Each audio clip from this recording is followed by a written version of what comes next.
light to the world. Assalamu alaikum warahmatullahi wabarakatuh. Welcome to Salaam Cafe on Ikla TV, light to the world. My name is Mkwaya Mayanja Yusuf. We broadcasting to you live from the Pearl of Africa, Uganda. Today on Salaam Cafe, we're going to look at Islamic banking. But Islamic banking is quite a big subject that we'll be looking at stage by stage, until we will be able to bring to you on board to understand this element. So when they talk about Islamic banking, what comes to your mind? Many of our Muslim brothers and sisters are doing banking which is haram. You go, you make your halal money, you deposit it with a bank, but then it ends up being haram just because of interest that is added on the money you deposited with the bank, maybe knowingly or unknowingly. So when we talk about Islamic banking, we're talking about halal finance. We're talking about 0% interest free lending, borrowing, and deposits. So today, briefly, we're going to look at the history of Islamic banking. Traditional banking, as we know it in most of the places we live in or countries, has been there. Or if we try to go back initially, we used barter trade and those other form of exchanges. And then there was an invasion of the traditional banking systems that were invented by the Europeans and the Western world. So when this European or Western world started doing the traditional banking, it came with benefits that we, or the people by that time, saw that could be beneficial to the Muslim Ummah. But then there was a prohibiting or hindering factor of interests. So at around 1920s and 1930s, there was the invasion of establishment of the Islamic banks, or the initiation of Islamic banking system. We started with the Banqi, or the Bank of Misr in Egypt. Then there was the Arab Bank of Palestine. But unfortunately, these banks had adopted the traditional finance or banking system that were brought by the Westerners that had the interest element. So with the emergence of the Islamic bank in 1970s, that's from the establishment of the OIC, Organization of Islamic Countries. For those of you in Uganda, you remember that sometimes in the 70s, Uganda was able to host the OIC, and we became a member state of the Islamic countries. However much Uganda is not an Islamic state, but just by the matter of fact that by that time we are being ruled by the late Idi Amin Dada, who was a Muslim. He was able to put Uganda into the OIC, the Organization of Islamic Countries, and I think up to now we are members of the Organization of Islamic Countries. The benefits that come with this and the element how it has been handled will be a discussion of another day. But for now, we are looking at Islamic banking. You're still on Salaam Cafe on Ikla TV. So I've told you that we had already established two banks.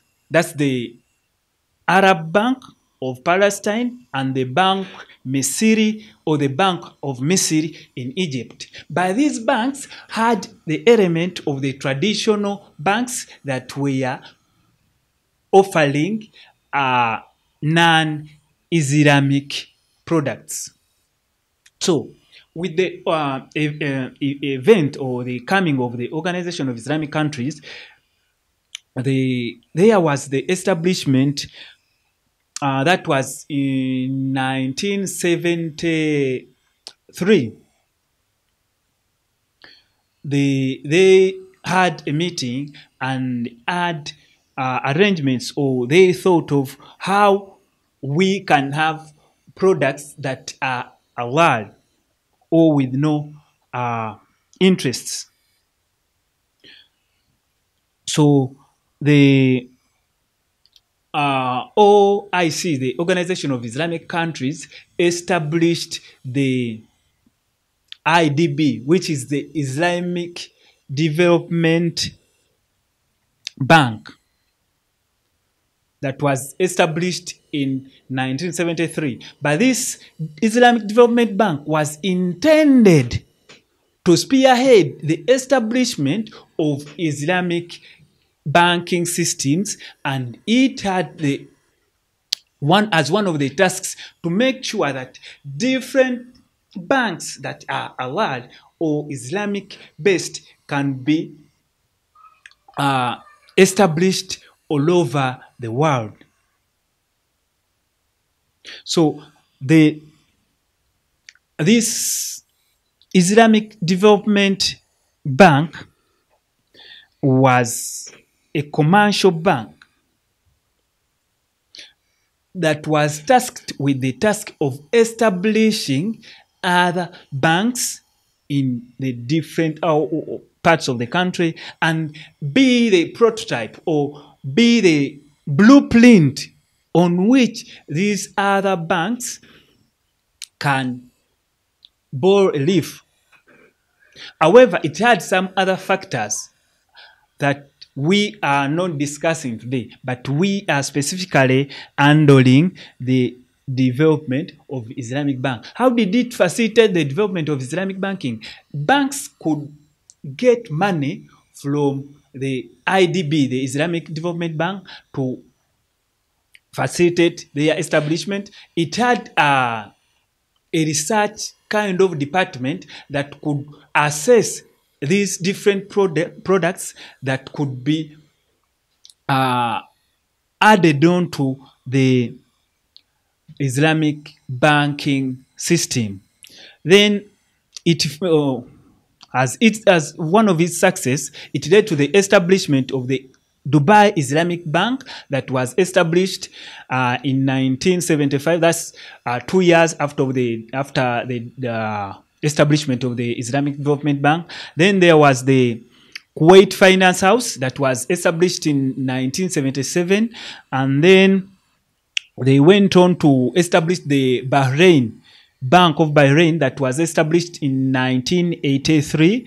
Then there was the Faisal Islamic Bank of Egypt that was also established in 1977, and then the Bank of Sudan that was established in 1978.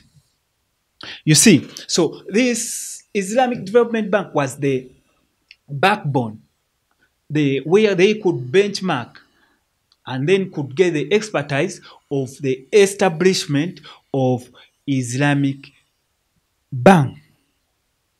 For today, we're going to stop here, but inshallah, when we come back some other time, we'll be looking at the efforts of the scholars. How did the scholars help in the establishment of Islamic banking, which was also a big contribution to the establishment of Islamic banking. And then we shall see the countries that have endorsed Islamic banking, including Uganda, and many more that you need to know about Islamic banking and identify where you can do your halal money and keep it halal without making it haram. If you just found us right now, my name is Mukwaya Mayanja Yusuf on Salaam Cafe on Iqra TV. Consider subscribing, commenting, liking and sharing. Salam alaikum wa rahmatullahi wa barakatuh.